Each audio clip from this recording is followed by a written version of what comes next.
सम्पूर्ण नेपाली आमा बुवा दाजुभाइ तथा दिदीबहिनीहरू भाइदा भान्जी र चेली सबैजनालाई हार्दिक नमस्कार र आज चाहिँ हामीले हाम्रो यो श्रम संस्कृति पार्टीको प्रारम्भिक अवधारणा, प्रारम्भिक प्रतिबद्धता, घोषणा, एजेन्डा जे भन्दा पनि भयो।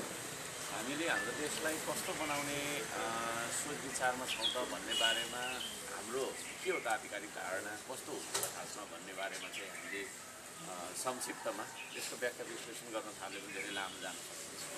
संक्षिप्तमा प्रस्तुत गर्नका लागि यहाँ उपस्थित छौँ र यहाँ सञ्चारकर्मीको रूपमा पाल्नुहुने सम्पूर्ण दाजुभाइ दिदीबहिनीहरूलाई हार्दिक धन्यवाद सहित स्वागत गर्न चाहन्छु र हाम्रा पालकज्यू साथै लगायत सबैजनालाई धन्यवाद दिन चाहन्छु, स्वागत गर्न चाहन्छु। मैले यो साथसाथै पढेरै सुनाउँछु, केही पेज छ, अलिकति केही लामो हुन्छ कि जस्तो छ होइन, तर पनि म छिटो गर्ने कोसिस गर्छु। अन्त्यमा यहाँहरूले केही टिका टिप्पणी र प्रश्नहरू राखिराख्नुहोला, त्यो प्रश्नको उत्तर अन्त्यमा दिनेछ, बिचमा चाहिँ मलाई नरोकिदिनु होला भन्न चाहन्छु।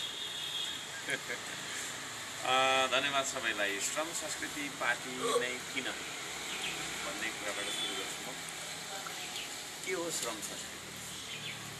प्राकृतिक स्वरूपमा रित्तो भाँडोको रूपमा जन्मिएको मान्छेको सोच विचार, बोली व्यवहार र उसको समग्र जीवन पद्धति संस्कृतिले निर्धारण गर्दछ। एउटा कम्प्युटर सिस्टमसँग जीवनलाई तुलना गर्दा शरीरलाई हार्डवेयर मान्ने हो भने संस्कृतिलाई सफ्टवेयर मान्न सकिन्छ। अर्थात् मान्छेको सामाजिक जीवन नै उसको संस्कृति हो। मान्छेको सोचाइ, बोली, वचन, चाल चलन सबै संस्कृति हो। जस्तो परिवारमा जन्मन्छौँ त्यस्तै मान्छे बन्छ, जस्तो मान्छे बन्दछ उस्तै उसको परिवार बनाउँछ। मान्छे कस्तो बन्छ भन्ने कुरा उसको संस्कृतिमा भर पर्दछ र संस्कृति कस्तो बन्छ भन्ने कुरा मान्छेको लामो र निरन्तर अभ्यासले निर्धारण गर्दछ। श्रम भन्ने बित्तिकै मानिसले आफ्नो जीवनको लागि गर्ने कर्म हो भन्ने बुझ्नु पर्दछ, जुन उसले आफ्नो जीवन चलाउन गर्ने गर्दछ। श्रम संस्कृति भन्ने बित्तिकै सामान्य अर्थमा काम गर्ने संस्कृति भन्ने बुझ्नु पर्दछ।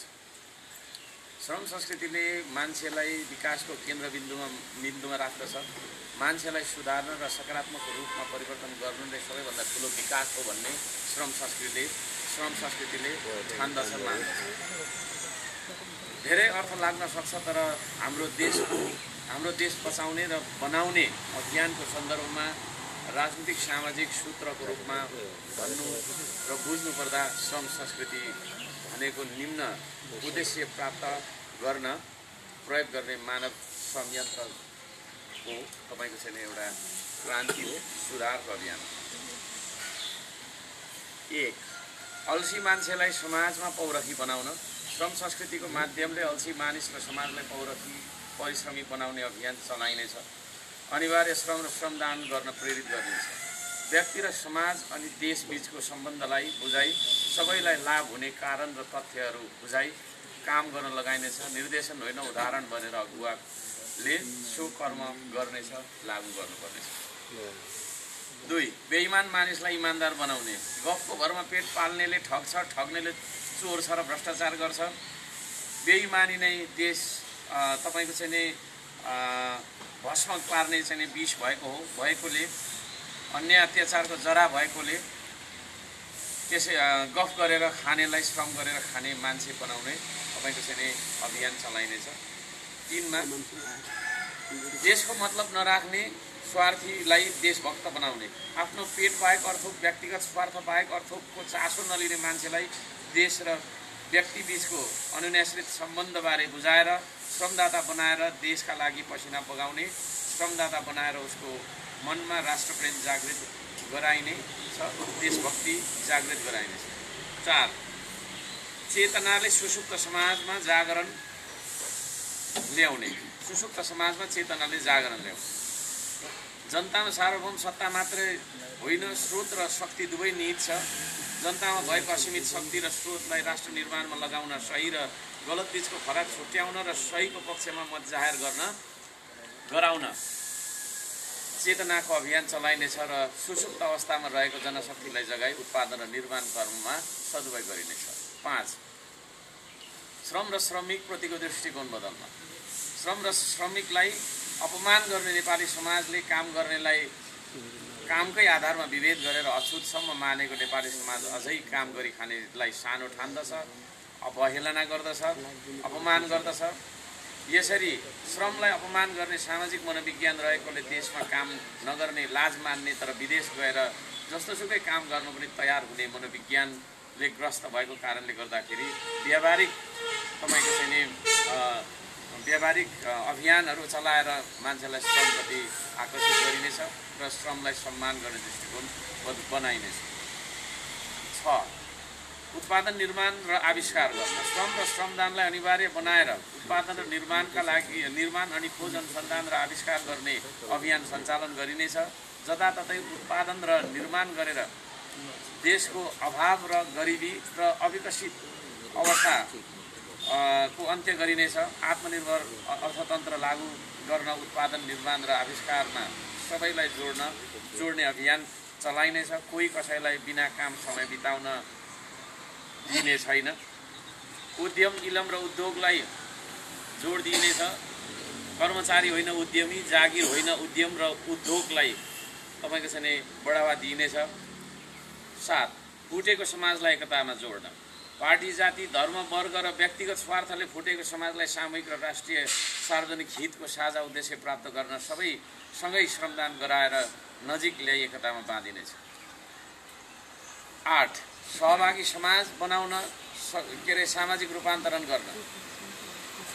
आफ्नो घर र आफ्नो परिवार, आफ्नो पेट मात्रै सोचिरहने समाजलाई देशको अवस्था परिवर्तन गर्न सहभागी चरित्रको बनाउन अभियान चलाइनेछ। द्रुत गतिको देश विकास गराउन सबैलाई अतिरिक्त योगदान र श्रमदान गर्न प्रेरित गरिनेछ। 9. सत्यवादी समाजको निर्माण। सत्य बोल्न नसक्ने, नमान्ने, सत्य बोली र व्यवहार गर्दा निरुत्साहित र दण्डित बन्नुपर्ने, गाली खानुपर्ने नेपाली समाज सत्य सुन्न चाहँदैन, बोल्न चाहँदैन। त्यस्तो समाज रौन्जेलसम्म सत्कर्म गर्न सकिन्न। सत्कर्मका लागि सत्य बोल्न सक्ने र सत्य स्वीकार्न सक्ने समाजको मनोविज्ञान निर्माण र अभियान सञ्चालन गरिनेछ। 10. सज्जनलाई बहुमत दिने। नेपाली समाजमा सज्जनहरू नबोल्ने, अघि नसर्ने, हिचकिचाउने तर बेइमान फटाहरू हठात अघि सर्ने र बोल्ने समाजमा इमान्दार सज्जन मानिसहरूलाई बहुमत बनाउन, सज्जनहरूलाई बोल्न प्रेरित गर्नेछ। गफ गर्नेले सकेको देशमा काम गर्नेको वर्चस्व बनाइनेछ। 11. स्वाधीनता र सम्प्रभुता बचाउन। आर्थिक उन्नति गर्न उत्पादन बढाउनै पर्छ, उत्पादन गर्नै पर्छ। आर्थिक रूपमा सम्पन्न नबनी देश स्वाधीन बन्न सक्दैन र स्वाधीनता बिना देश सम्प्रभु बन्न सक्दैन। श्रम र श्रमदानलाई व्यापक बनाएर विदेशी ऋण र अनुदानको भरमा होइन, आफ्नै स्वदेशी तपाईँको चाहिँ श्रम र स्रोत परिचालनले स्वाधीन अर्थतन्त्र सहितको सम्प्रभु देश बनाइनेछ। 12. सिद्धान्तको व्यावहारिक प्रयोग गर्न। प्रकृति, संस्कृति, प्रविधिको सन्तुलनले मात्रै मानव संसार र जगतको रक्षा र उन्नति गर्न सम्भव छ भन्ने सिद्धान्तहरूको गुदीमा पुग्न अनिवार्य श्रम र श्रमदानको व्यावहारिक अभ्यास गरी जनसङ्ख्यालाई जनशक्तिको रूपमा रूपान्तरण गरिनेछ। परीक्षण र परिणामहरूको लेखा राखिनेछ। 13. श्रमलाई सर्वोपरि स्थापित गर्ने। सबै जात जातिकाहरूलाई श्रम गर्ने साझा संस्कृतिको रूपमा स्थापित गरिनेछ। श्रम बिना मानव उन्नति केही सम्भव छैन भन्ने यथार्थलाई बुझाएर श्रम नै सपथोक हो भन्ने सामाजिक, आर्थिक, शैक्षिक, राजनीतिक सर्वोच्चतामा श्रमलाई सर्वोपरि ठान्ने मान्यता स्थापित गरिनेछ। श्रम संस्कृति पार्टी नै किन भन्दा माथि उल्लेखित उद्देश्यहरू प्राप्त गर्न अरू कुनै विधि पद्धति नभएकोले, कुनै व्यावहारिक राजनीति नभएको कारण श्रम संस्कृतिले मात्रै देशको यथार्थपरक सामाजिक परिवर्तन गर्ने भएको हुँदा अभाव र गरिबीको अन्त्य गरी अभाव र गरिबीबाट सृजित विकराल अवस्थाको अन्त्य गर्न अरू कुनै विदेशी तपाईँको चाहिँ सिद्धान्त बोकेका पार्टीहरूको गफको भरमा देश बनाउन नसक्ने र तपाईँको चाहिँ देश चल्न नसक्ने यथार्थ बोध भएकोले यो पार्टीको औचित्य पुष्टि हुन्छ। खेतबारी बाँझो राखेर सुकिलो मुकिलो जीवनशैलीले न व्यक्ति समृद्ध बन्न सक्छ न मुलुक।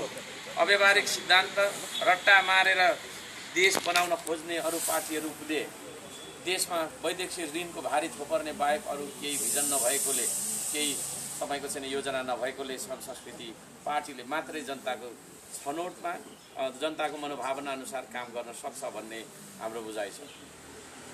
श्रम नै सर्वोपरि हो भन्ने मान्यता बोकेको यो पार्टीले मात्रै देशको गरिबी र परनिर्भरताको अन्त्य गर्न सक्दछ।